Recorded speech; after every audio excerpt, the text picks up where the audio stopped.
ka gane ka san zama a lullubu fa ba karamin al'amari bane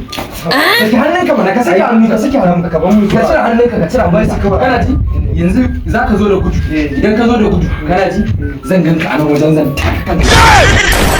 idan na taka kanka kai kuma zaka dan rike mun kafa a hankali da kudi a jikin ka zo da kudi a jikin ka ka san ana biyan kudin reflector Kasongo kudin cameraman kudin light an ya zo ba ku sisi a wajen a ba ka san ɗaukaka an tafi Mambari nanga a to na ga alama kamar kai ba ka san ɗaukaka in wasu kuskure kawai a waje mu gan su sun kai nawa ne Kasongo mu gani a fara aikin tu mu gani kakkada mu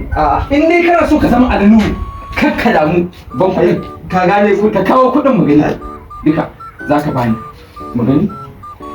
ai kai kuɗin ma bai da wani yawa da yanzu da ɗan wannan ka zo harkar biyu a sai ka zo da ɗan wannan kuɗin harkar biyu kin fa kake sanyi ba yanzu kaga ka tsaya mana ka ji yanzu ka gane yanzu kana ji wannan kuɗin za mu haska sun yi irin ɗan zubi wannan ne ka gane idan suka ɗan zubi zan zo wani ba zan fita da gudu kamar haka kenan